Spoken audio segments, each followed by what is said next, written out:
Fala galera do Marcha Digital, eu, Anderson Oliveira, estou aqui para mais uma aula com vocês.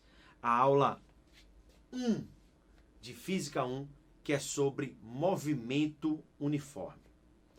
Galera, veja só, quando a gente fala em movimento uniforme, antes de chegar no assunto propriamente dito, nós temos que falar sobre alguns conceitos importantes da cinemática. A cinemática é a parte da física que estuda os movimentos, mas sem se preocupar com o que causa esses movimentos.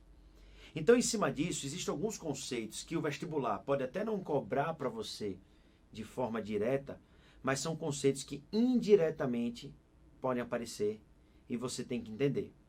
Quais são esses conceitos importantes? Veja só, o primeiro conceito importante para a gente é o conceito de referencial. O que é referencial? Na física, basicamente, tudo depende de um referencial. O referencial, galera, é um corpo que a gente toma como referência para estudar o movimento de outros corpos. Para você estudar tudo relacionado ao movimento, você tem que entender qual é o referencial adotado. Quase tudo na física depende de um referencial. Já o segundo conceito importante é o conceito de movimento e repouso. Veja só, esse pincel aqui, ele está em movimento ou está em repouso? Aí você deve estar me dizendo aí, que está me assistindo agora, Anderson, esse pincel ele está em movimento. Mas depende do referencial. Por exemplo, para você que está me assistindo agora, esse pincel realmente estava em movimento. Essa caneta está em movimento. Mas para mim, essa caneta está em repouso. Por quê? O conceito de movimento e repouso depende do referencial que você adota. Então, por exemplo, para dizer que a caneta estava em movimento, em relação a quem? Em relação a vocês que estão me assistindo. Mas para dizer que a caneta está em repouso, eu digo que a caneta está em repouso em relação a mim. Porque para mim, a posição da caneta não está mudando. Mas para você, a posição está. Então, o conceito de movimento e repouso é um conceito importante. Então, quando o corpo está em movimento, é quando a posição do corpo ela muda em relação ao referencial que você adotou. Caso essa posição não mude, aí o corpo vai estar em repouso. Então, esse conceito é importante, esse conceito pode até ser cobrado no vestibular de vocês e a gente tem que saber que vai depender do referencial. Um outro conceito importante, antes de falar aqui tem uma coisa interessante, eu botei essa chargezinha, falando Cascão aqui, Cebolinha, ele falando que é proibido andar de skate aqui no parque, Cebolinha fala, só que aí o Cascão fala, né? Mas eu estou parado, quem está andando é o skate. Então, o Enem adora trazer charges. E essas charges que o Enem traz, o que é que pode acontecer? Ele fazer uma pergunta em cima disso. Cascão tá certo? Tá. Realmente, Cascão tá certo, ele tá parado. Mas certo em relação ao quê? Ao skate que ele tá aqui. Em relação ao skate, eu posso garantir que Cascão, em relação ao skate, eu posso garantir que Cascão, ele está... Deixa eu só voltar aqui um pouquinho. Eu posso dizer para vocês que Cascão, ele está em repouso. Mas em relação a Cebolinha, Cascão está em movimento. Então, o conceito de movimento e repouso é um conceito importante, é um conceito que depende também do referencial. O outro conceito, para a gente finalizar esses conceitos iniciais, é o conceito de trajetória. Pessoal, a trajetória é o conjunto das posições que um móvel pode ocupar. Por exemplo, uma rodovia, a BR-101 é uma trajetória. A sala aqui onde eu estou gravando pode ser considerada uma trajetória. Para você fazer uma trajetória, basta você delimitar posições nessa trajetória. Então, toda trajetória tem um início, que é o quilômetro zero, o marco zero dessa trajetória. Toda trajetória vai ter um final. E aí, quando a gente está viajando de carro, por exemplo, você já deve ter visto aquelas placas azuis que ficam baixinhas, quilômetro 30, quilômetro 40, aquilo ali nada mais é do que a posição que você se encontra em uma determinada trajetória. Aquela posição mede a distância que você está do início daquela rodovia. Então a linha verde, por exemplo, ela começa ali, tem uma placa, bem-vindo à linha verde e tal, e daqui a pouco você vê lá, quilômetro 10. Significa que você está a 10 quilômetros do início da linha verde. Não significa que você andou 10 quilômetros. Só vai significar que você anda 10 quilômetros se você começou do início. Então esses conceitos são conceitos importantes. E o conceito de trajetória, que eu acabei de falar para vocês, eu queria que você parasse para pensar aí rapidinho comigo. Será que a trajetória, ela depende do referencial que a gente adota? Será que a trajetória que eu vejo um objeto se mover pode ser diferente da trajetória que você vê? Por exemplo, ó, se eu pegar esse pincel, essa caneta aqui, e jogar ela para cima, obliquamente, jogar assim, você vai ver uma trajetória desse jeito, uma trajetória oblíqua. Mas se eu jogar e continuar me movendo para frente, você está vendo aqui, ó, você vê uma trajetória oblíqua, mas para mim, como a caneta está sempre ao meu lado, é como se ela tivesse apenas subido e descido. Que é isso aqui que vai acontecer, ó. Olha o gifzinho aqui, Para quem está vendo de fora, está vendo isso aqui. Um movimento parabólico. Mas para quem está na bicicleta aqui, ela jogou a bolinha para frente, jogou a bolinha para cima, né? Consequentemente, a bolinha faz esse movimento parabólico. Mas para quem está na bicicleta, é como se a bolinha tivesse subido e descido. Então, a trajetória também depende do referencial que a gente adota. Então, ó, conceitos importantes antes da gente entrar em movimento uniforme são esses. Você não pode esquecer do que é referencial. Referencial é importante para tudo na física. As únicas coisas que para a gente, a nosso nível básico, a princípio, não depende de referencial é tempo e massa. Mas se estudar relatividade, vocês vão ver que tempo e massa também depende de referencial. Então, quase tudo vai depender do referencial adotado. Saber o conceito de movimento e repouso, que depende do referencial. E saber, galera, o conceito de trajetória, posição, onde você ocupa no espaço. Esses conceitos são conceitos iniciais. E aí agora, galera, a gente vai entrar realmente no que o Enem, no que o vestibular costuma cobrar de nós. Veja só. Nós vamos falar um pouquinho sobre velocidade média. O que é velocidade média? O que é velocidade? Velocidade é a grandeza que mede a rapidez com que você anda uma determinada distância. Mede, você andou uma distância em um determinado tempo, vou determinar a velocidade que eu fiz isso. Quanto mais rápido eu fiz, maior a minha velocidade. E aí a gente, quando fala em velocidade, o primeiro conceito que a gente fala é o conceito de velocidade média. Velocidade média, a gente trabalha muito com isso, mas é importante que vocês entendam o seguinte. Quando a gente está no nosso carro, que a gente olha lá no velocímetro, aquela velocidade que a gente vê não é a velocidade média. Aquela velocidade é a velocidade instantânea. É a velocidade que o carro está naquele momento. A velocidade média é para você ter uma noção do seguinte.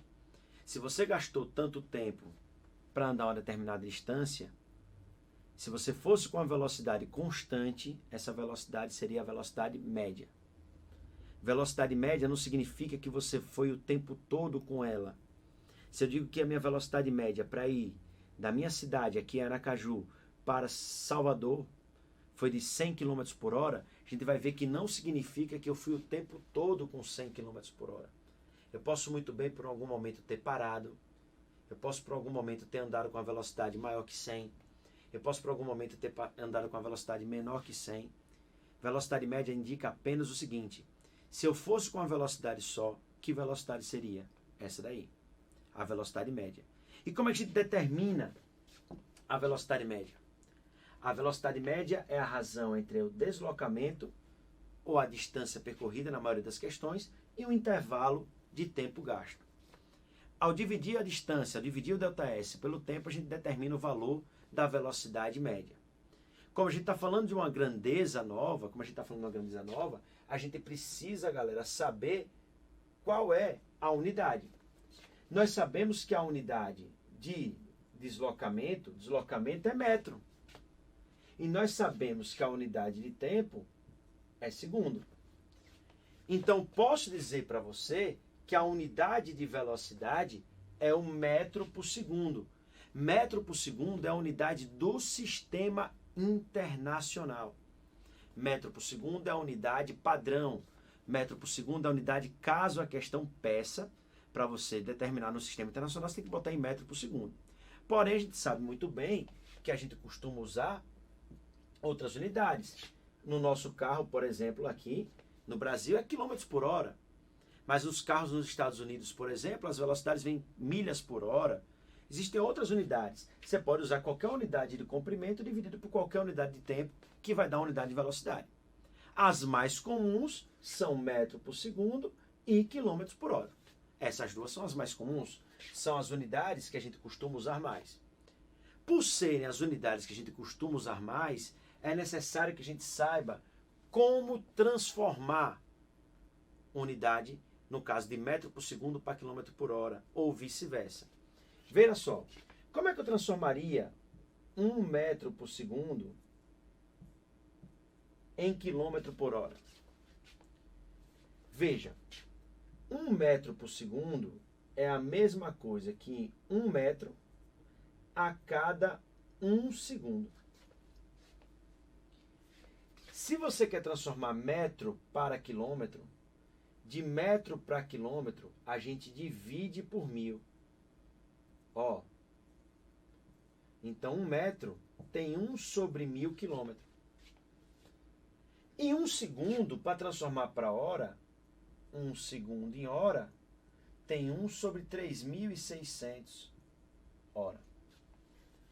Quando eu fizer aqui orelhinha, orelhão, vai ficar 3.600 vezes 1, 3.600, dividido por 1000.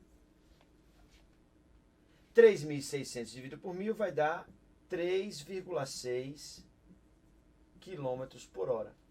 Ou seja, 1 metro por segundo equivale à mesma coisa que 3,6 quilômetros por hora. Galera, com isso, o que é que acontece? Deixa eu botar aqui só, fazer aqui, apagar rapidinho.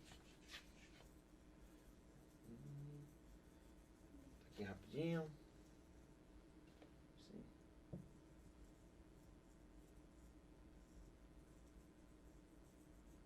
O que é que vai acontecer aqui, ó?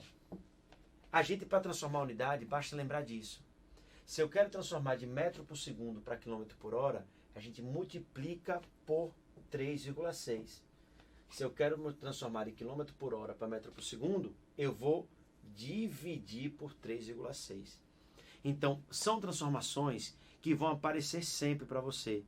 E olha, se você vai fazer o Enem, saiba que o Enem não costuma trabalhar com velocidades comuns, que a divisão seja simples. Por exemplo, tem os números básicos, né? 72 km por hora. 72 km por hora é a mesma coisa que 20 metros por segundo. A gente até termina gravando 20 metros por segundo. Agora, vai aparecer no Enem 60 km por hora, por exemplo. 60 km por hora, quando você for dividir por 3,6, você vai ver que não vai dar exato. Se não vai dar exato, um conselho que eu dou é você deixar na forma de fração. Ao deixar na forma de fração, você deixa divididinho lá em fração, faz as contas e no final, com certeza, você vai perceber que vai dar uma resposta exata. Se não der exato, aí você faz uma aproximação no final. Evite fazer contas desnecessárias. Então, galera, é isso. Falou em velocidade média, lembrar desse detalhe. O que é que eu tenho que entender? Primeiro, velocidade média não significa velocidade constante. Se a minha velocidade média foi tal valor, não significa que eu fui o tempo todo com esse valor. E segunda coisa importante que eu queria mostrar para vocês é o seguinte. Eu botei aqui um exemplo para a gente, onde eu tenho uma situação que um móvel andou 300 metros com velocidade de 50 metros por segundo e depois andou mais 100 metros com velocidade de 25 metros por segundo. Eu quero saber qual é a velocidade média do percurso todo. Uma coisa que o aluno pensa às vezes, principalmente que se aqui fossem distâncias iguais, era fazer que velocidade média é a média das velocidades.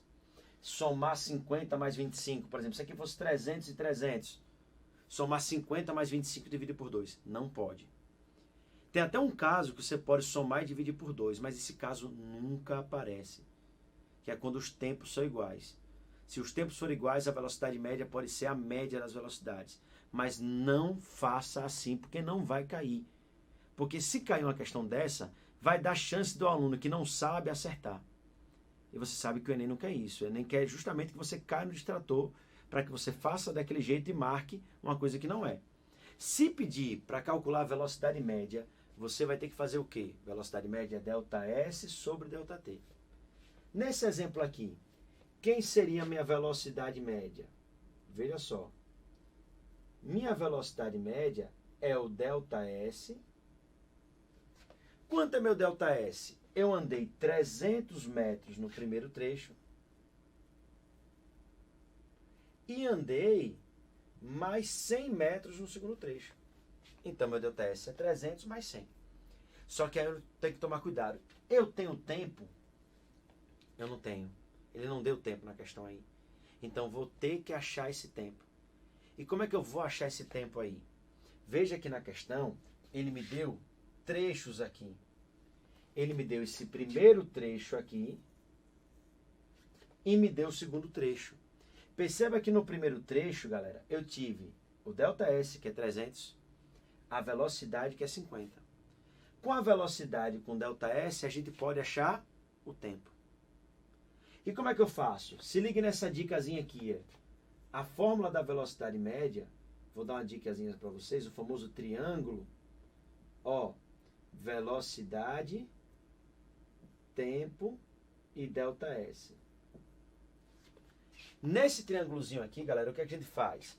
Se eu quero achar a velocidade, boto a mão em cima da velocidade. Velocidade ΔS sobre ΔT. Se eu quero achar o tempo é o ΔS sobre a velocidade. E se eu quiser achar... Deixa eu botar aqui rapidinho. E se eu quiser achar o ΔS? ΔS é velocidade vezes o tempo. Então aqui, meninos, o que é que eu vou fazer? Eu vou aqui achar o tempo de cada trecho desse, ó. Quem é o tempo do primeiro trecho? É o ΔS do primeiro trecho, que é 300, dividido pela velocidade do primeiro trecho, que é 50. Quando eu fizer isso, galera, o que é que vai acontecer? O ΔT vai dar 6. Ele demorou 6 segundos para fazer o primeiro trecho. E o segundo? Veja, o segundo trecho, galera, eu posso muito bem fazer de outra forma. Vou dar uma dica para vocês agora aqui. Como é que eu acharia o tempo do segundo trecho? Galera, a gente pode fazer esse tempo de cabeça às vezes. Porque, olha, ele disse que a velocidade é de 25 metros por segundo. Significa que a cada 1 segundo ele anda 25 metros.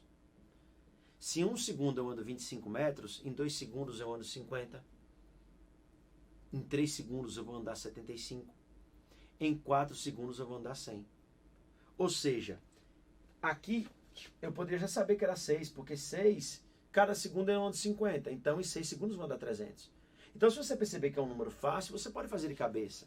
O tempo 2 aqui é um tempo de 4 segundos. Se o tempo for um tempo de 4, ó, velocidade média vai ser ΔS sobre ΔT. O meu ΔS é 400. Meu ΔT é 10. Ou seja, minha velocidade média vai dar 40 metros por segundo. Percebam que não foi a média das duas. Se você somar 50 mais 25, vai dar 75. E 75 dividido por 2 é 37,5, não é 40. Então, não é a média, velocidade não é a média das velocidades. Velocidade média não significa média das velocidades, não faça isso. Então, caso aconteça alguma questão de velocidade média, onde o Enem peça para vocês coisas que envolvam trecho, você desenha bonitinho, analisa o que é que ele falou, e você vai perceber que cada trecho daquilo ali vai lhe dar uma informação. E essa informação que ele vai lhe dar, você vai analisar para determinar aquilo que a questão pede. Por exemplo, essa questão poderia ter pedido outra coisa. Poderia ter dado a velocidade média do percurso todo. Com a velocidade média do percurso todo, eu poderia achar o tempo total. E ele me pedia a velocidade média do segundo trecho. Aí o que eu faria? Sabendo a velocidade média total, eu acho o tempo total, que daria 10. Sabendo com o azul aqui o tempo do primeiro trecho, eu acharia o tempo do segundo. Com o tempo do segundo, com ΔS, acharia a velocidade. Então, apenas o caminho pode mudar, mas a ideia geral, ela é a mesma. Então, galera, tá aí esse exemplozinho aqui, que é o exemplo que os vestibulares costumam cobrar, que é o exemplo que envolve trechos, envolve a parte de trechos. Então, é isso. Primeira parte aí é essa. Agora, ó, depois de a gente falar um pouco sobre essa parte de velocidade média, nós vamos entrar agora no movimento uniforme propriamente dito.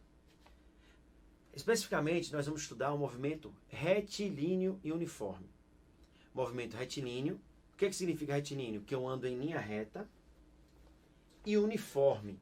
Galera, a palavra uniforme, muito cuidado com isso. Mais na frente a gente vai falar melhor sobre isso. Eu vou perguntar e você vai me responder aí de casa agora, ó. Movimento uniforme significa que a velocidade ela é constante? Aí você deve estar dizendo, sim, professor. Movimento uniforme significa que não tem aceleração? Aí você deve estar dizendo, sim, professor. Pior que se eu disser movimento uniforme somente, eu não posso garantir que a velocidade é constante, nem garantir que não tem aceleração. Porque a palavra uniforme, ela só indica que o valor da velocidade é constante. Uniforme é valor da velocidade constante. A velocidade ela pode mudar de direção. Eu posso fazer uma curva. Se eu fizer uma curva, a velocidade mudando de direção, o meu movimento vai mudar de velocidade. Não mudou de valor. O movimento circular uniforme, a velocidade variou. Mas mudou de direção, mudou de sentido. Tem aceleração? Tem. A aceleração vai ser centrípeta. Agora, se o movimento for retilíneo uniforme, aí eu garanto para você que o valor da velocidade e a direção e o sentido é constante. Porque eu ando sempre em linha reta e a velocidade vai ter sempre o mesmo valor. Aí sim, esse movimento aqui eu posso garantir para você que não tem aceleração alguma. E aí, toda vez que a gente fala que o movimento é uniforme, o que é que eu tenho que entender? Sempre no movimento uniforme, o móvel vai andar distâncias iguais em intervalos de tempos iguais. Como assim? Se eu andei 10 metros em 5 segundos, sempre a cada 5 segundos eu andarei 10 metros. Se eu ando 30 metros em 2 segundos, sempre a cada 2 segundos eu andarei 30 metros. Ou seja, sempre o móvel vai andar a mesma distância em intervalos de tempos iguais. E como eu disse a vocês que o valor da velocidade é constante, a velocidade escalar média agora, que eu tinha dito nesse instante que não era exatamente constante, passa a ser, e essa velocidade tem que ser diferente de zero. Então, a partir de agora, aquele Vm, a gente simplesmente chama de V, essa velocidade é constante e é diferente de zero. Então, lembrar esse detalhe aí. Quando a gente fala no movimento retilíneo uniforme, a gente começa a classificar o movimento. Essa classificação, normalmente no Enem, ela vai vir em questão de gráfico, em questão mais teórica. O movimento ele pode ser classificado como movimento progressivo e o movimento pode ser classificado como movimento retrógrado. O que é um movimento progressivo e o que é um movimento retrógrado? Galera, quando eu digo que o movimento é progressivo, você associa a uma coisa que está progredindo.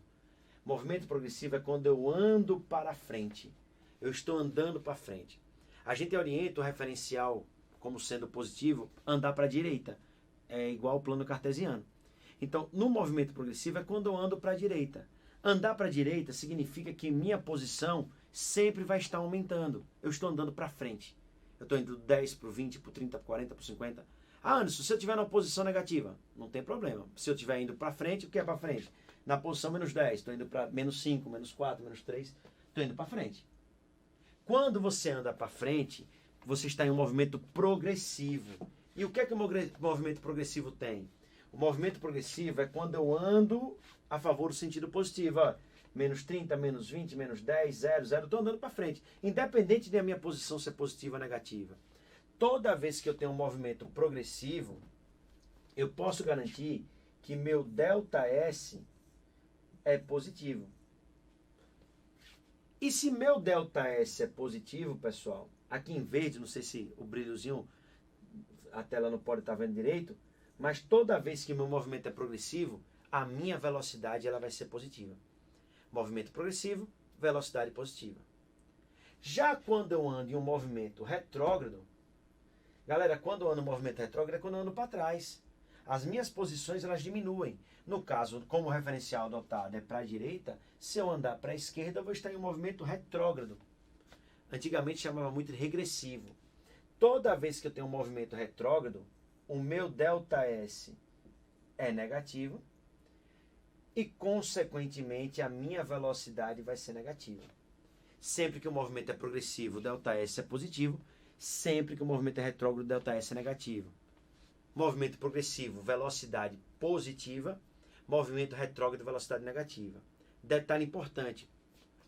Se a velocidade é positiva ou negativa, um menos ou mais não indica valor. Um menos ou mais vai indicar sentido. Se eu tenho um carro com velocidade de menos 10 e um carro com velocidade 5, mais 5, o carro com velocidade de menos 10 está mais veloz. Ah, Anderson, mas menos 10 é menor que menos 5. Em matemática é assim.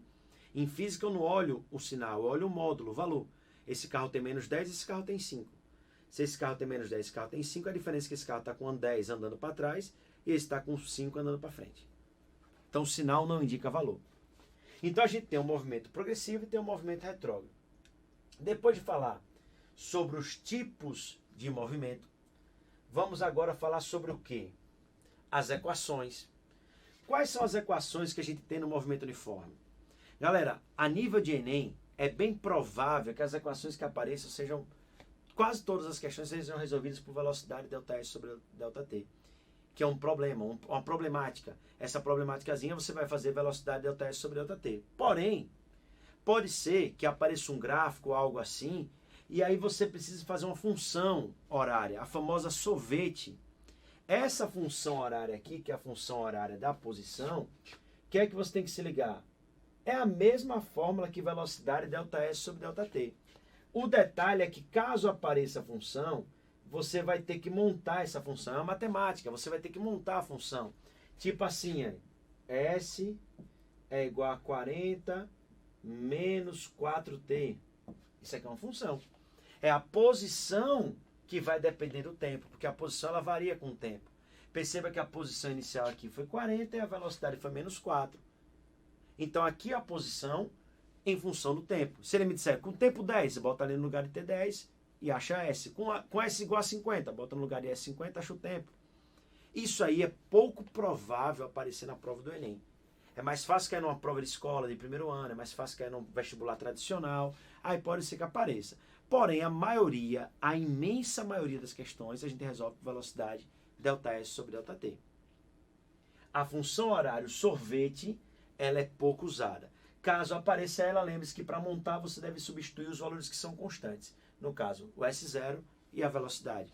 S0 é a posição inicial, V é a velocidade que é constante em valor naquela função.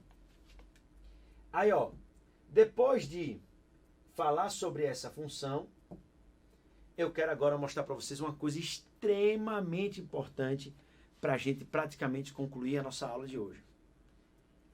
Galera, existem questões, por exemplo, que o Enem cobra, ou que um vestibular cobra, que você pode até usar a função, aquelas questões de encontro, por exemplo. Ele pede um carro encontra com outro. Como é que eu faço uma questão de encontro? Se for usar a função, para um encontrar com o outro, um tem que ter posição igual ao outro. Aí você iguala as funções e faz. Só que eu acredito que você já deve ter visto que muitas dessas questões onde dois móveis se movem para um encontrar o outro, para um ultrapassar o outro, por exemplo, a gente resolve de uma maneira mais fácil. A maneira mais fácil que a gente vai resolver é através da velocidade relativa. A velocidade relativa, ela facilita a resolução da questão. Porque a relativa é o seguinte, não sei se vocês já perceberam, quando o carro passa por você em sentido contrário, você não vê como se estivesse bem rápido. Já quando você tem dois carros no mesmo sentido, mesmo um ultrapassando o outro, você não percebe tão rapidamente passando. Por quê? Porque quando os dois estão no mesmo sentido, a velocidade relativa de uma relação a outra é menor. Por quê? Porque os dois estão no mesmo sentido, os dois estão andando para frente, só que um anda um pouco mais que o outro. Mas já quando anda em sentidos contrários, olha, um em relação ao outro é muito mais rápido. O que é isso?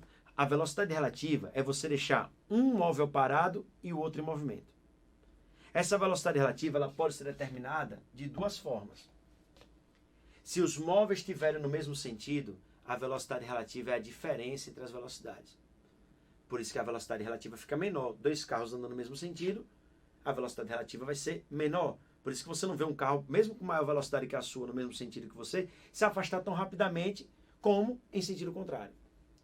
Então, no mesmo sentido, você diminui uma da outra. Perceba que não precisa se preocupar com o sinal em módulo. Eu botei A menos B porque A é maior que B. Se B fosse maior, era B menos A. E, se for em sentidos contrários, galera, a velocidade relativa vai ser a soma. Então, a velocidade relativa, ela serve quando você quer fazer uma questão que tem dois móveis se deslocando, você faz a relativa, considera como se esse aqui tivesse separado e esse aqui em movimento vindo de encontro. Fica mais fácil para resolver. E também, essas questões de velocidade relativa, elas são muito utilizadas nas questões de corpo extenso. Um caminhão quer ultrapassar outro, aí você faz a relativa para deixar como se um caminhão tivesse parado e o outro em movimento, e aí você vai resolver a questão para achar o tempo. E Anderson, se aparecer uma questão assim, envolvendo dois caminhões, alguma coisa assim, corpo extenso. O que é um corpo extenso? Um corpo extenso é um corpo que tem tamanho. Quando ele dá o tamanho do carro, dá o tamanho do caminhão, você vai se preocupar com ele. Por exemplo, a maioria das questões ele vai dizer, um carro foi daqui para Salvador. Não precisa se preocupar com o tamanho, porque o tamanho do carro é infinitamente pequeno em relação à distância daqui para Salvador. Mas um caminhão atravessa uma ponte. Você tem uma situação onde eu tenho um trem atravessando um túnel. Se eu tiver um trem atravessando um túnel, pessoal, o que é que vai acontecer? Qual é a distância que o trem anda para atravessar o túnel completamente? Perceba aqui ó, que eu peguei um ponto no fundo do trem e veja que para o trem atravessar o túnel completamente, a distância que esse ponto A andou foi o comprimento do trem mais o comprimento do túnel. Toda vez que a gente tiver uma questão de corpo extenso, você vai fazer o quê? O ΔS do corpo extenso é sempre igual ao seu comprimento mais o comprimento que ele deseja percorrer. Aqui no exemplo foi um trem e um túnel. Se aparecer um exemplo diferente, um carro que ultrapassar outro, o comprimento de um carro mais o comprimento do outro. E se os dois estiverem em movimento, aconselho o quê? Um trem quer passar outro, faça a relativa, porque fazendo a relativa vai ser como se fosse um trem atravessando um túnel, e aí você vai determinar o que ele quer. Então, meninos, é isso. Movimento uniforme é um dos assuntos tranquilos de física, porém é um assunto que vocês devem estar sempre estudando, porque ele sempre aparece em questões de outros temas, e principalmente se preocupar com essa questão da velocidade relativa, se preocupar com as unidades, se preocupar com essa questão de corpo extenso e tentar entender as problemáticas, porque o Enem pode trazer vários exemplos disso. E aí eu coloquei uma questãozinha do Enem. Enem PPL 2013. Já caíram duas questões de sair de uma habilidade do Enem, que é a resolução de problemas de transporte. Eu não lembro exatamente se é a habilidade 3 de ciência da natureza, mas é uma habilidade que envolve a resolução de problemas de transporte, essas coisas todas. Radar. Já caíram duas questões de radar na prova do Enem. Olha o que ele fala aqui, ó. Antes das lombadas eletrônicas, eram pintadas faixas nas ruas para controle da velocidade dos automóveis. A velocidade era estimada com o uso de binóculos e cronômetros. Galera, desse jeito era muito impreciso, né? Porque na hora que eu vi o carro passando, eu apertava. Só esse tempo aqui já dava uma diferençazinha, né? Depois, quando ele passava no outro lugar, eu apertava de novo. Se eu desse uma cochilada, demorava para apertar. Então, por isso que hoje em dia os radares eles são colocados digitais, né? O cara passa por um sensor, vai lá e coloca. E aí ele fala, o policial utilizava a relação entre a distância percorrida e o tempo gasto para determinar a velocidade de um veículo. Cronometrava-se o tempo que um veículo levava para percorrer a distância entre duas faixas fixas, cuja distância era conhecida. A lombada eletrônica é um sistema muito preciso, né? Porque a tecnologia elimina erros do operador. Acabei de falar para vocês sobre isso. A distância entre dois sensores é de 2 metros. Ó, a distância dos dois sensores é de 2 metros. E o tempo é medido por um circuito eletrônico.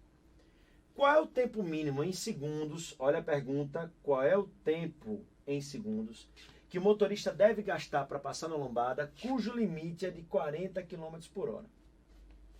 Então, veja só o que acontece. A distância, o ΔS, aí na questão, é um ΔS de 2 metros. Como ele perguntou aqui o tempo mínimo, galera, o tempo mínimo é o tempo que eu vou passar com a velocidade máxima possível. Quanto mais velocidade, menos tempo. E ele fala aqui que a velocidade máxima é de 40 quilômetros por hora. A pergunta da questão é: quanto tempo? O que é que eu faço aqui, galera? Eu devo fazer o quê? Para achar o tempo, basta botar na fórmula. O tempo é o ΔS pela velocidade, ou então vou fazer do jeito normal. Velocidade ΔS sobre ΔT. Como ele quer o tempo em segundo e a velocidade está em quilômetros por hora, eu vou ter que transformar essa velocidade para quilômetro por hora, ou para metro por segundo. E como é que transforma? 40 por 3,6. Lembra que eu disse a vocês no início da aula que se não dividir um pelo outro, você deixa em fração? O que você poderia fazer aqui era tentar simplificar. Multiplicar aqui por 10 para tirar vírgula, mas pode deixar assim. E aí agora eu vou correr para o abraço, ó. Substitua, a velocidade é 40. Veja agora o que eu vou explicar para vocês, ó. 3,6. Deixa eu só deixar aqui melhorzinho. E o ΔS é 2 e o tempo é o que eu quero. Fazendo o produto dos meios, produto dos extremos, vai ficar 40 ΔT. Veja a dica agora. Igual a 3,6 vezes 2, 7,2. Conclusão. Quanto é que vale o meu tempo? 7,2 por 40. Galera, toda vez que você for fazer uma questão como essa no Enem, se você for dividir 7,2 por 40, tem vírgula e tal, olha o conselho que eu dou. Vá para as respostas e veja se tem alguma resposta igual, só com zeros a mais e zeros a menos. Perceba que tem 0,05 e 0,50. Se a resposta aqui, eu dividi um número sem vírgula, sem o zero, 72 por 4, desse 5, eu teria que fazer a conta perfeitamente. Porque se desse 5, deu 0,05 e deu 0,5. Eu teria que fazer. Mas se não der 5, eu não preciso fazer essa conta com vírgula. Veja só. Quanto é 72 por 40? Se você dividir 72 por 40, vai dar 1. 72 por 4. Vou dividir por 4. Dá 1, 4, 3, desce o 2, dá 8. 72 por 4 é 18. Se 72 por 4 é 18, a única resposta que tem 18 é qual? A letra C. Então já sei que isso aqui é 0,18 segundos. Então é isso que o Enem quer que você faça. Você, se fosse dividir 40 por 3,6 aqui, ia ser bem trabalhoso. Se você fosse dividir, não ia dar exato. Quando fosse fazer a conta aqui também não ia dar. E você só ia perder tempo em fazer a conta. Então é isso que eu vou passar nas aulas para vocês. É isso que a gente vai dar, além da física. Vamos dar algumas dicas para que você consiga fazer sua prova melhor e fazer sua prova mais rápido. Então é isso, galera. Eu fico por aqui nessa aula de hoje. A galera do Master Digital aqui tá junto com você. E aí a gente vai para a próxima aula com outros assuntos, outras coisas bem legais para a gente poder trabalhar com vocês. Um abraço, galera, e até a próxima. Valeu!